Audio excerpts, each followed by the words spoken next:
administration that unless they had something to offer, they should not bother sending Secretary of State Mike Pompeo.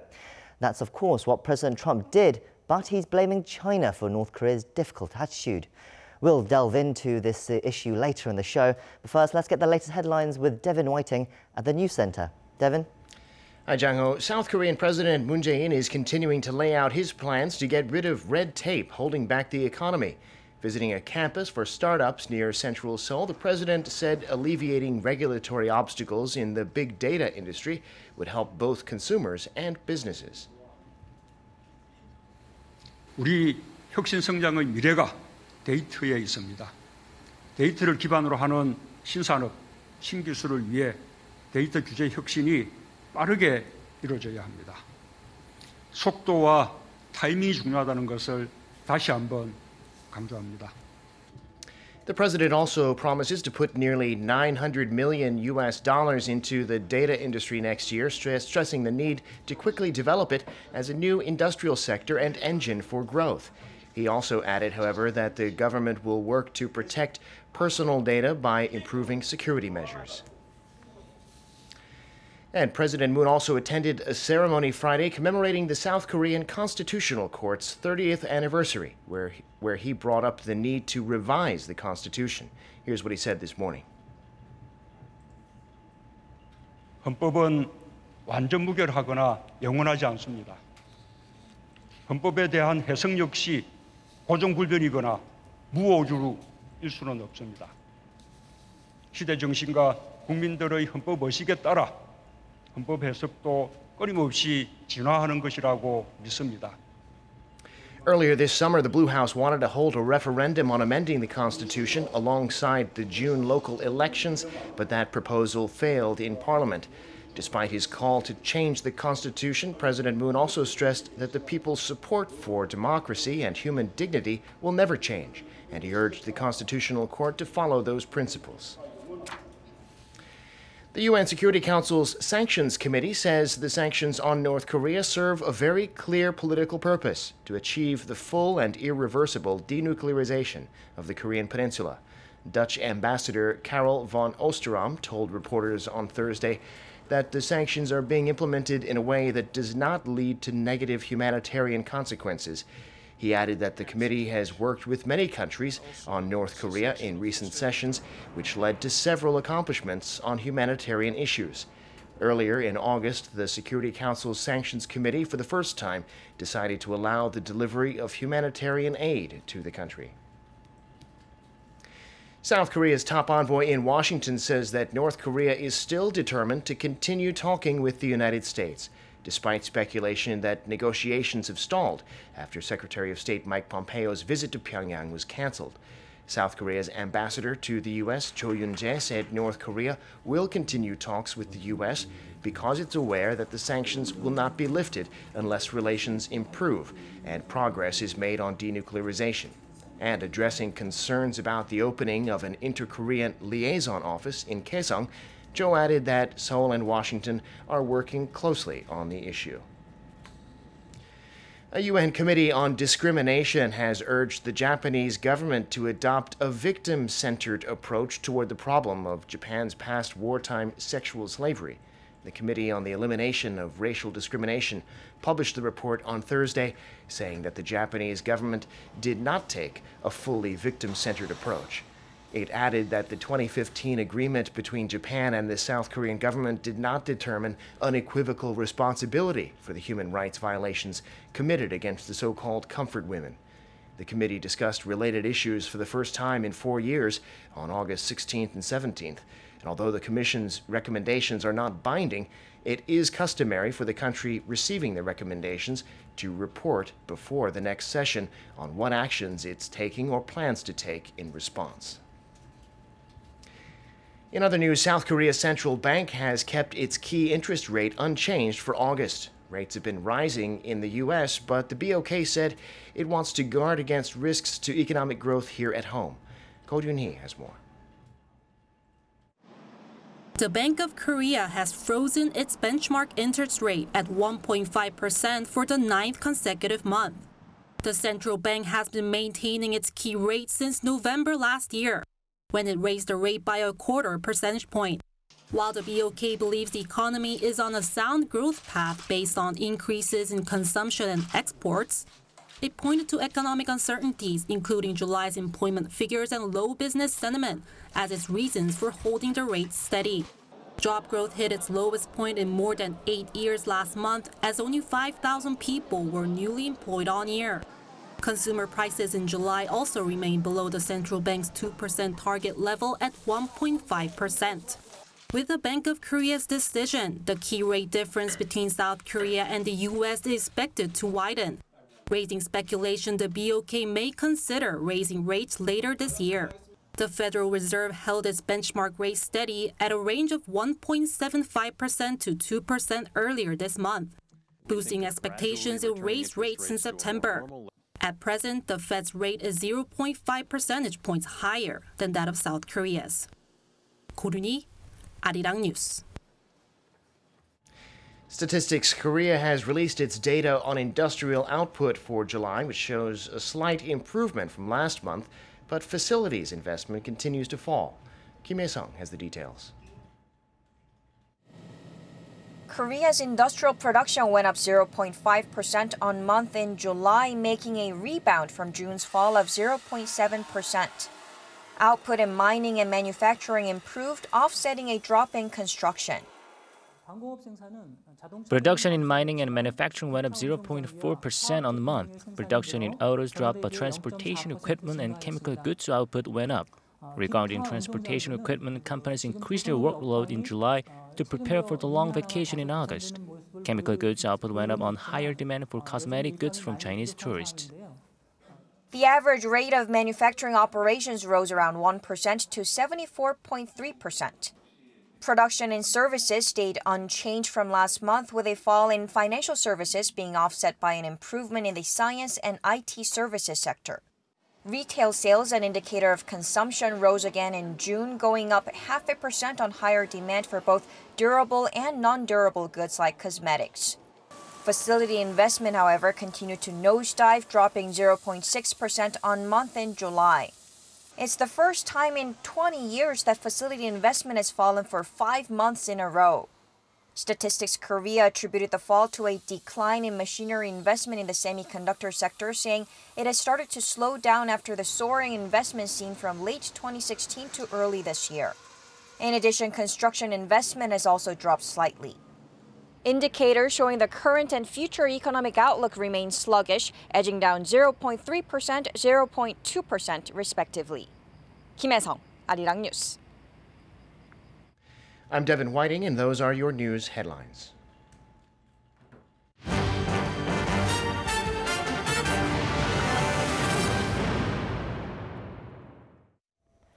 US President Donald Trump is said to have cancelled his Secretary of State's trip to the North Korean capital this week after he received a letter from Pyongyang, which in previous reports had been described as belligerent. More details on that letter have been leaked, and it seems it was Pyongyang that implied that don't come unless you have something for us. Strong words, but where is their confidence coming from? Trump says it's China. We have our expert guest in the studio to further discuss this, but first, our Foreign Ministry correspondent, Lee Ji-won, has this report. It appears U.S. President Donald Trump didn't have a choice but to call off his Secretary of State's 4th visit to Pyongyang, as Washington had nothing to offer the regime. Citing an unnamed government official, Reuters reported Thursday that the tone of the secret letter Kim Yong-chol, vice chairman of North Korea's Workers' Party Central Committee, sent to the U.S. was that if Washington is not willing to give something, then Pompeo shouldn't come. The regime has been asking the U.S. to declare an end to the Korean War, while the Trump administration has been pushing Pyongyang for an inventory of its nuclear and missile programs and other military assets. The senior official added that North Koreans seem to be thinking the U.S. is not doing enough, which appears to back up a report by U.S.-based media outlet Vox, which said President Trump promised North Korean leader Kim Jong-un a peace treaty sometime soon after their summit in June. But the Trump administration continues to insist denuclearization has to take place before anything else. Amid concerns over the stalemate, the U.S. remains firm on its restrictions on the regime. A U.S. State Department official said the department has extended its ban on Americans traveling to North Korea by another year until August 31st, 2019. The reason given for the ban is the concern over the threat of arrest. U.S. law stipulates that travel restrictions on Americans may be imposed if there is imminent danger to the public health or physical safety of U.S. travelers in the country or area. But it's known that individuals who wish to travel to or within North Korea for extremely limited purposes and whose travel is in the U.S. national interest can apply for a special validation from the State Department. There will also be exceptions if the trip is justified by compelling humanitarian considerations. The ban was imposed in September last year after the death of American student Otto Warmbier, who was sentenced to 15 years of hard labor by the North after allegedly trying to steal a propaganda sign. 이지원, Arirang News. Now, joining us today, we have Dr Guma Hyun from the Asan Institute for Policy Studies to talk more on these latest developments. Thank you for coming back on the show, Dr. Go. Thanks for having me. Now, so more details on that letter, that controversial letter sent by Pyongyang to Washington, have reportedly come out. Reuters, citing unnamed officials, said that the tone of the letter basically said that unless the US has something to offer, don't bother sending Secretary of State Pompeo. Now, we already knew that the letter was quite belligerent in tone that we heard, but this was still quite strong. Does it surprise you at all, considering how things have been going in recent months between North Korea and the US? Well, in a way, it's not surprising in the sense that it's surprising only in the sense that President Trump has been somehow packaging the process as a very successful one. But in truth, we know from the Secretary Pompeo's last visit to Pyongyang in last July that the dialogue between the two sides has been, in a way, deteriorating, especially because we know in the aftermath that North Koreans issued a statement saying that Secretary Pompeo shouldn't really threaten North Korea like the way gangsters do. So we know that probably North Korean letter probably contains some of the response to that incident, and then probably the response kind of been interpreted as hostile by the United States government this time. We also heard in that report, reminded in that report, there was another exclusive the other day by Vox News that said Trump promised Kim Jong-un that he would sign a declaration to formally end the Korean War. And the reason why North Korea has been so annoyed lately is because, Trump seems to have reneged on that promise. How credible do you think that story is? And do you think that it was one of the demands that perhaps was in that letter to Pompeo? So we know that even outside the letter, we know that the North Korea has been asking to sign the ceasefire agreement, or actually declaration of the end of the war agreement with the United States. They've been very open about that. But then what's surprising about the news story is that President Trump himself has apparently agreed already back in June that he signed the agreement. But then again, we have to understand who President Trump is. Unlike his predecessors, what he says sometimes don't really matter. So it only matters if he puts down in writing. Nothing has been put down in writing. There's no agreement between the United States and North Korea about signing the declaration of the end of the war. So in that sense, there's no roadmap that's agreed upon between the two sides when it comes to exchanging and declaration of the end of the war with some sort of denuclearization step by North Korea. So in that sense, without a very clear, explicit roadmap signed by the two sides, what President Trump has said probably doesn't really matter. If President Trump really did say that he would promise to end the Korean War formally and sign a declaration, isn't that quite dangerous, as in a way to, very cavalier anyway, about how he does diplomacy, especially with someone like North Korea, where, it's not just some deal, it's nuclear weapons are on the line here? Well, clearly that's the downside of President Trump's style of diplomacy. He tends to personalize diplomacy. He thinks that he can sit down in a back room with the other leader and then have a handshake deal, and somehow this deal is going to stick. That has been the fallacy of his foreign policy, quote-unquote, doctrine. We have seen this with, especially with Russian President Vladimir Putin.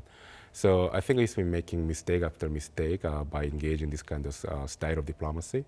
But then, I mean, unless he changes his actions, I think we'll keep seeing this happening in the future too. So, but on the other hand, we see a pattern here that the President Trump says something that he doesn't really deliver.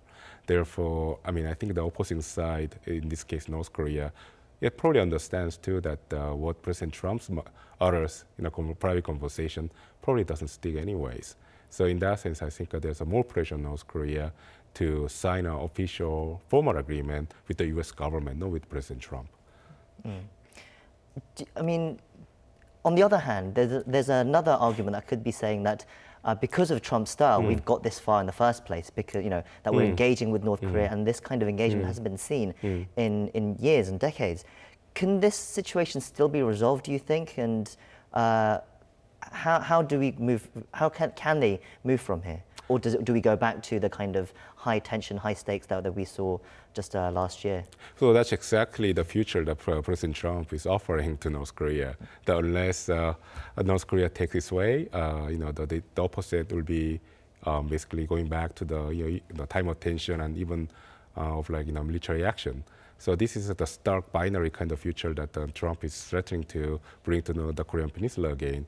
But the problem is President Trump right now is engaged in a diplomatic process.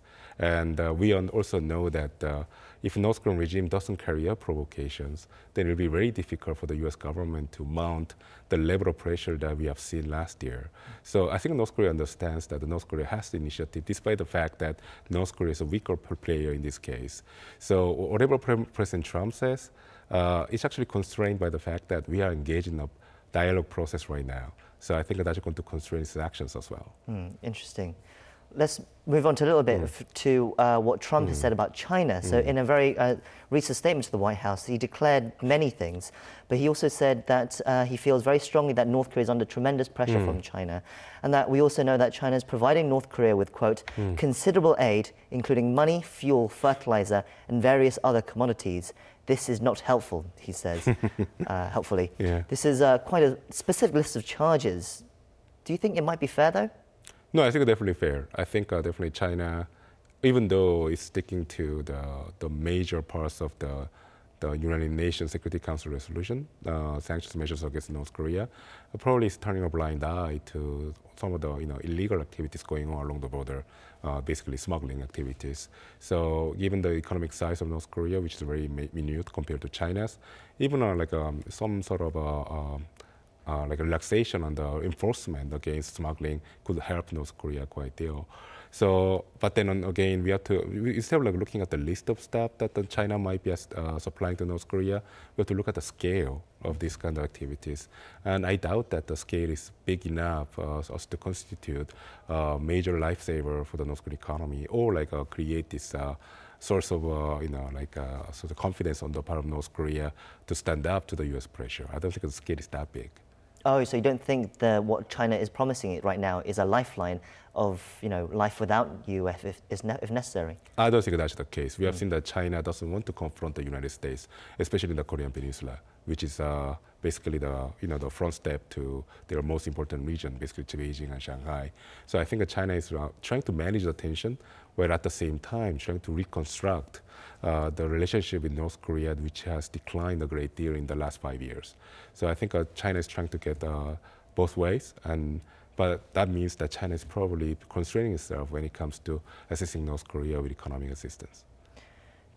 Amidst all this, there's also rumors that Chinese President Xi Jinping will be going to Pyongyang for the September 9th anniversary of the North Korean regime's foundation. Now, it's only been rumors, there hasn't been confirmed by either side yet, but do you think it could happen? And what would it mean if he did go or if he didn't go? So there are a lot of speculations about it, and it looks like President Xi wants to go to Pyongyang one way or another. But then I think there's a danger for him to go to North Korea on September 9th. The problem is if he goes there and then on that date, it's definitely what's going to happen is that he'll be part of he'll have to see the parade, the military parade that the North Koreans are going to put up. And that parade might include a display of ICBMs and other WMD weapons. And that could come across to the United States as a threatening message, not from North Korea itself, but also from China, that China and North Korea are together threatening the United States with ICBMs. So I think that's just something that Chinese leader is trying to avoid right now. So even if he goes to Pyongyang on September 9th, he'll probably ask the North Korean host to scale down the parade if President Xi is going to be witnessing the parade. If that condition is not met, chances that President Xi won't go on September 9th, but instead go on some other date. So that's probably a possibility. So we're not sure yet whether you're not sure yet whether he could and could also not go. So it all depends contingent upon the relationship. I mean the level of the progress being made and the dialogue between North Korea and the United States. So if the situation deteriorates further, also it's going to decrease the possibility of President Xi going to Pyongyang. Now, if we turn our attentions to South Korea, who is trying to be interacting with North Korea as well recently, that's gotten a bit complicated as well. So one of the recent developments is South Korea was meant to carry out field surveys about reconnecting the railways with North Korea. But South Korea's access was blocked by the UN command, the forces who are in charge of the border region. Why were they blocked? Well, first of all, I think on the surface, I think the UN command is sticking to the United Nations Security Council resolutions, especially 2270 and the subsequent ones.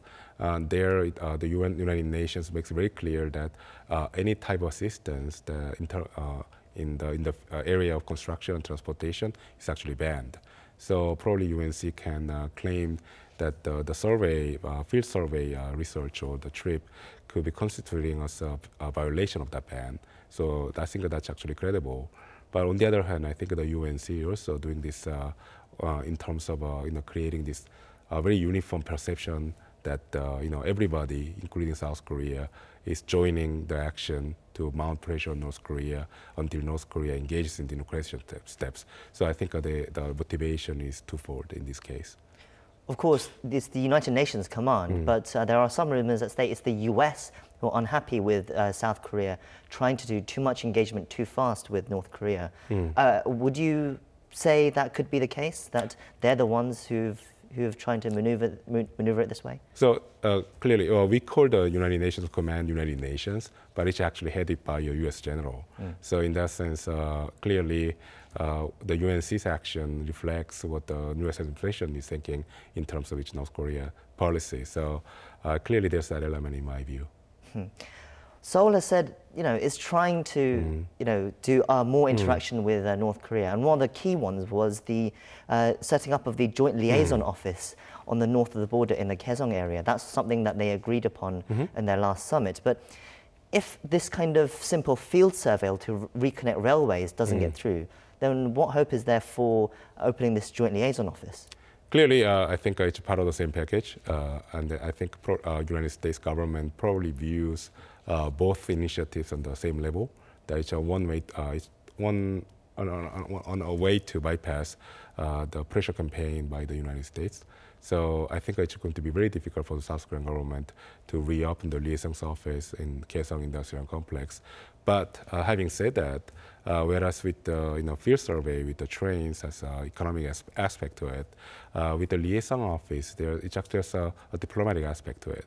And right now, everybody agrees, in both the United States and South Korea, that we should work together to increase the level of dialogue with North Korea. So if South Korean government can somehow package this action, setting up the liaison office in Kaesong as a diplomatic initiative, then there's some chance that South Korean government might be able to prevail at the end. Now, if we go back to the report that just before our interview as well, the report also mentioned briefly that the travel ban to North Korea, the US travel ban to North Korea, has been extended for another year. Now, travel bans are given to, quote, where there is imminent danger to the public health or physical safety of US travelers in the country or area. Perhaps this isn't surprising, but even though the Trump administration has been improving relations with the regime, it's to have been expected, right? Well, we know that there's a pattern to U.S. action in the recent days. It's been trying to mount pressure on North Korea by preventing the allies or the United States itself from, individuals from the United States or entities from engaging in economic relations with North Korea. It's been pressuring China by making statements like what you just mentioned from the President Trump's Twitter, that China is helping North Korea too much economically, and also preventing South Korean government from conducting this field survey. So we see a pattern here that the United States, again, is trying to isolate North Korea economically. So I think this travel ban should be read in that trend. So yeah, no tourism packages to North Korea yet for US citizens. Or the South Korean citizens. Or the South Korean citizens. Well, thank you for coming in today as usual and giving us your insights. It's my pleasure. Now that's all from me for this week. I'll be back on Monday, but do stay tuned to Arirang for our later newscast to get the latest from Korea and the world. Thank you for watching and hope you have a great weekend. Goodbye.